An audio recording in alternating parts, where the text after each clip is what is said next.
उत्तराखंड में अब भी 1400 लोगों को रेस्क्यू का इंतजार। हर्षिल से पूरा हुआ रेस्क्यू ऑपरेशन। बद्रीनाथ में 1400 लोग घर वापसी के लिए बेकरार। सैकड़ों लोग अब भी लापता। उत्तराखंड की तबाही में लापता हुए लोगों के परिजनों के साथ खड़ा है न्यूज 24। हमारी मुहिम से जुड़कर कई लोगों ने अपनों को पहचाना।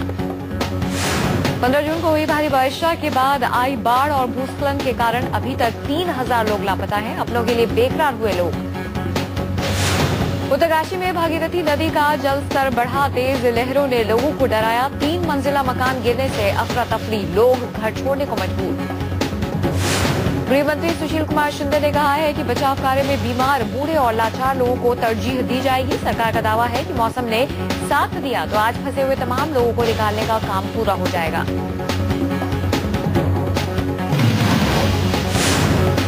उत्तराखंड के दौरे पर पहुंचे गृह मंत्री सुशील कुमार शिंदे ने कहा कि रेस्क्यू ऑपरेशन तकरीबन पूरा हो चुका है। अब मलबे की सफाई का काम होगा। उजड़े हुए घरों को बसाया जाएगा। गृह मंत्री सुशील कुमार शिंदे ने कहा है कि मलबे में भी शव दबे हो सकते हैं। उत्तराखंड में सेना अब लापता लोगों की तलाश करेगी। सुप्रीम कोर्ट ने एक जनहित याचिका पर सुनवाई के बाद उत्तराखंड सरकार को निर्देश दिए हैं कि किसी को भी फंसे हुए शख्स को जबरदस्ती पैदल चलने के लिए मजबूर न किया जाए। सरकार ने 4 धाम के इलाके में पुनर्निर्माण के लिए 195 करोड़ का पैकेज रिलीज किया है ताकि तीर्थ यात्राएं जल्द से जल्द दोबारा शुरू हो सके। कांग्रेस नेता सत्यव्रत चतुर्वेदी ने भी केंद्र सरकार से मांग की है कि उत्तराखंड में आए सैलाब को राष्ट्रीय आपदा घोषित की जाए।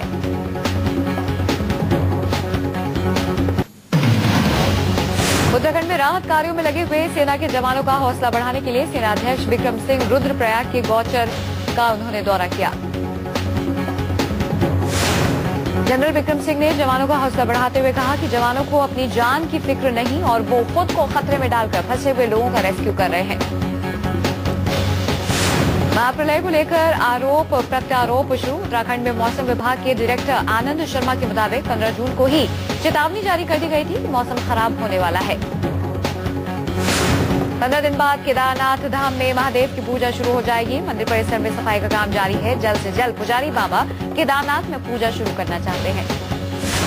बाबा केदार के कूचे में मलबे में दफन हुए लोगों का अंतिम संस्कार जारी है। महामारी फैलने के डर से सड़ गल चुकी लाशों का तेजी से अंतिम संस्कार किया जा रहा है।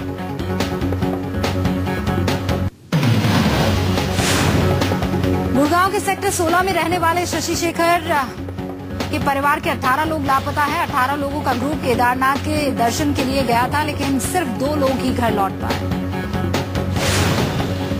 नोएडा के ओमकार दत्त शर्मा भी अपनी पत्नी मुक्ता शर्मा और 2 बच्चों के साथ केदारनाथ गए थे। 16 जून को सुबह 8:30 बजे उनका फोन आया था, जिसके बाद से उनका कुछ पता नहीं।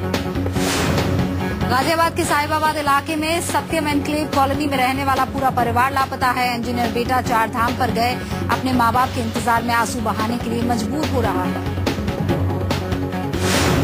जयपुर के झालानी परिवार के 13 लोग लापता है। 16 जून को आखिरी बार परिवार की घर से वालों से बात हुई थी। बेटी, दामाद, नाती, पोतों के इंतजार में अब पूरा परिवार परेशान।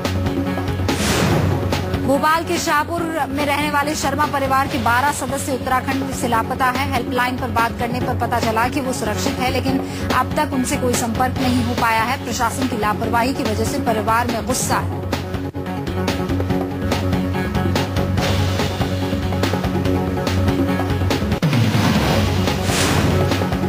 सैलाब में लखनऊ के राजकुमार के पूरे परिवार की मौत हो गई है। उनके साथ 18 लोग केदारनाथ यात्रा पर गए थे। 17 लोग इनके सामने ही बह गए और पत्नी की बीमारी से मौत हो गई।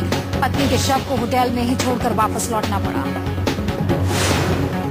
आगरा के सुल्तानपुर कैंट में रहने वाले बलदेव राज परिवार के भी 9 लोग गायब हैं। बूढ़े माँ बाप का पूरा परिवार उत्तराखंड में 4 धाम की यात्रा पर गया था। अब बूढ़ी आंखें अपने बहू, बेटे और नाती पोते की राह तकती रहती है। बिहार के पूर्व मंत्री अश्विनी चौबे के सुरक्षा गार्ड के सुरक्षा गार्ड अभी तक लापता है। केदारनाथ की यात्रा पर चौबे के साथ गए सुरक्षा अधिकारी फूलन ओझा का अब तक कोई सुराग नहीं मिल पाया है। देहरादून के अस्पताल में मौजूद बच्ची की तस्वीर न्यूज 24 पर लगातार दिखा रहे हैं, लेकिन अब भी इसके परिवार का कोई भी सदस्य बच्ची को लेने के लिए नहीं पहुंच रहा है। लड़की के माता पिता के बारे में अभी तक कोई जानकारी नहीं मिली है। 3 साल की लड़की अपने माँ बाप को याद कर रही है, लेकिन उनका नाम पता नहीं बता पा रही है।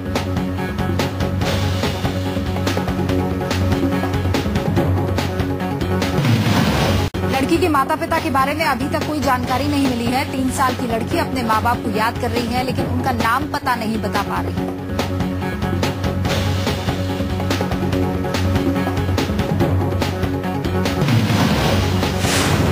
उत्तराखंड के स्थानीय लोगों को अब भी राहत का इंतजार है। केदारनाथ, बद्रीनाथ, गंगोत्री समेत दर्जनों दूसरे शहरों में स्थानीय लोगों के लिए 2 वक्त की रोटी का जुगाड़ करना मुसीबत बना। चारधाम यात्रा का पीक सीजन और उससे होने वाला मुनाफा सैलाब की भेंट चढ़ गया। जो श्रद्धालु बचे हैं वो राहत शिविरों में मदद का इंतजार कर रहे हैं और बाकियों ने हादसे की खबर के बाद पहाड़ों से मुंह मोड़ लिया है। देवभूमि पर गुजरा महाप्रलय एक पल में सैकड़ों लोगों की जिंदगी भर की जमा पूंजी अपने साथ ले गया। किसी का घर डूबा तो किसी का दुकान, किसी का होटल सैलाब की भेंट चढ़ा। बद्रीनाथ में भी दूध, सब्जी और राशन समेत जरूरी सामानों की भारी किल्लत है। राशन न होने से व्यापारियों ने अपनी दुकानें बंद कर दी है। सड़कें टूटी होने से गले की सप्लाई भगवान भरोसे है। बद्रीनाथ पहुंची न्यूज 24 की टीम ने जब स्थानीय लोगों का हालचाल लिया। स्थानीय लोगों को अब भी मदद का इंतजार है और बीतते वक्त के साथ उनकी बेचैनी बढ़ती जा रही है। इसे चाहे तो अंधविश्वास कहें या एक सहयोग, लेकिन उत्तराखंड के गढ़वाल वासियों का मानना है कि माता धारी देवी के प्रकोप से ये महाविनाश हुआ। मां काली का रूप है धारी देवी। उनकी प्रतिमा 16 जून की शाम 7:30 बजे उनके प्राचीन मंदिर से हटाई गई थी और केदारनाथ में 16 जून को रात 8 बजे के करीब ही सैलाब आया था। उत्तराखंड के श्रीनगर में हाइड्रो पावर प्रोजेक्ट के लिए धारी देवी की मूर्ति को हटाया गया था और जैसे ही प्रतिमा हटाई गई आधे घंटे बाद ही केदारनाथ में तबाही आई, जिसमें सैकड़ों लोग मारे गए। गढ़वाल के स्थानीय लोगों ने हाइड्रो पावर प्रोजेक्ट के खिलाफ प्रदर्शन किया था और धारी देवी की प्रतिमा को हटाए जाने का विरोध भी किया था, लेकिन इसके बावजूद 16 जून को धारी देवी की प्रतिमा को हटाया गया। बीजेपी के उपाध्यक्ष उमा भारती ने भी धारी देवी की मूर्ति को दोबारा उनके स्थान पर प्रतिष्ठित करने की मांग की है।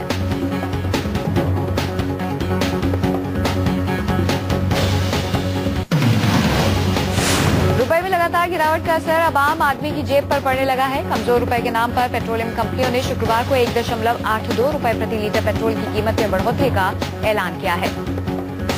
बढ़ी हुई कीमतें शुक्रवार आधी रात से लागू हो गई। माना जा रहा है कि जल्द ही डीजल की कीमत में भी बढ़ोतरी हो सकती है। गौरतलब है कि पिछले 16 जून को भी पेट्रोल के दाम बढ़ाए गए थे। डॉलर के मुकाबले रुपए में हो रही लगातार गिरावट के नाम पर तेल कंपनियों ने देश की जनता की जेब पर मारा डाका। पिछले 1 महीने में 3 बार पेट्रोल की कीमत में बढ़ोतरी की गई है। 1 जुलाई से आप मोबाइल पर सिर्फ 6 रुपए में 2 SMS भेजकर रेल टिकट बुक करा सकेंगे। रेल मंत्री मल्लिकार्जुन खड़गे ने SMS टिकट बुकिंग सेवा शुरू की। यात्री मोबाइल से रेलवे पूछताछ सेवा 139 पर SMS भेजकर टिकट हासिल कर सकेंगे। इसका सबसे अधिक फायदा ग्रामीणों को होगा, जहां इंटरनेट नहीं है और रेलवे स्टेशन के लिए कई किलोमीटर दूर जाना पड़ता है। राहुल गांधी आज कांग्रेस के नए पदाधिकारियों से करेंगे मुलाकात। इस साल होने वाले विधानसभा और आने वाले लोकसभा चुनाव पर होगी मंथन। मुंबई में बेकाबू रफ्तार का कहर, होंडा सिटी कार ने 2 पुलिस वालों को रौंदा, 1 की मौत। मुंबई में तेज रफ्तार होंडा सिटी कार ने टैक्सी को मारी टक्कर। भागने के दौरान रिक्शे से भिड़ंत, हादसे में 1 की मौत, 4 जख्मी। मुंबई के कमाठीपुरा में जबरन सेक्स रैकेट में डाली गई 15 महिलाओं का रेस्क्यू, 1 आरोपी गिरफ्तार। सोशल सर्विस ब्रांच ने NGO की मदद से डाली दबिश। पटना में केबीसी के नाम पर ठगी का मामला सामने आया। 2 लोग गिरफ्तार, लॉटरी लगने की जानकारी देकर करते थे लाखों की वसूली। जयपुर नगर निगम का जो जोनल कमिश्नर घूस लेते हुए गिरफ्तार। एंटी करप्शन ब्यूरो ने पैसे लेते रंगे हाथ पकड़ा। नॉर्थ रेलवे का नया टाइम टेबल रविवार आधी रात से लागू हो जाएगा। इस साल उत्तर रेलवे के बेड़े में कुल 42 यात्री ट्रेनें शामिल होंगी। इनमें 33 मेल और एक्सप्रेस जबकि 9 लोकल होंगी। उत्तर रेलवे ने इस बार NCR के लिए 2 डीजल मल्टीपल यूनिट ट्रेन और 1 मेमू ट्रेन चलाने की घोषणा की है। नई ट्रेनों का रूट और समय तय कर लिया गया है। नए टाइम टेबल में 9 एक्सप्रेस ट्रेनों की सेवा बढ़ाई गई है।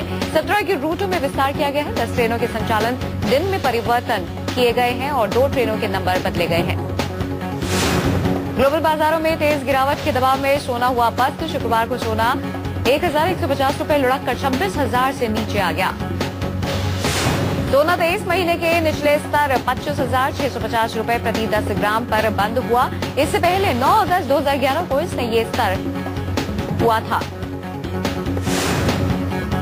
दिल्ली के एयरपोर्ट एक्सप्रेस मेट्रो पर छाए संकट के बादल फिलहाल छट गए हैं। रिलायंस इंफ्रा के हाथ पीछे खींचने के बाद शुक्रवार को दिल्ली मेट्रो रेल कॉरपोरेशन ने खुद इसका संचालन करने का फैसला किया है।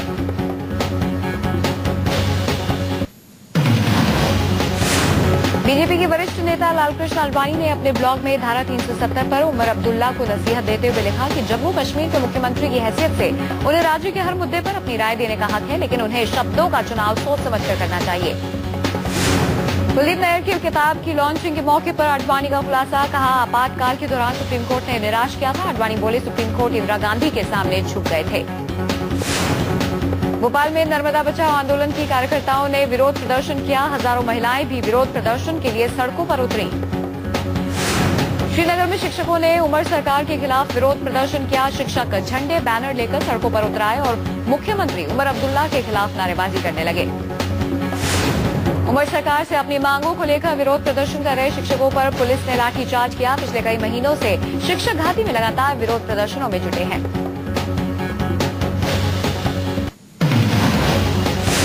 अमरनाथ की गुफा के लिए 2,279 तीर्थ यात्रियों का दूसरा जत्था कड़ी सुरक्षा के बीच शुक्रवार को जम्मू आधार शिविर से रवाना हो गया।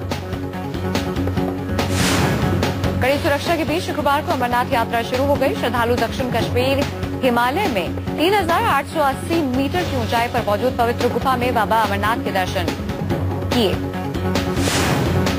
कश्मीर के सोपोर में सीआरपीएफ के जवान पर आतंकियों ने ग्रेनेड से हमला कर दिया। जवान को अस्पताल में भर्ती करवाया गया है। घाटी में पिछले एक हफ्ते के अंदर ये तीसरा बड़ा हमला है। इससे पहले शनिवार और सोमवार को भी घाटी में आतंकी हमला हुआ था। श्रीनगर के हैदरपुरा में हुए आतंकवादी हमले में शहीद हुए जवान एम यादैया का आंध्र प्रदेश के महबूब नगर जिले में अंतिम संस्कार हुआ।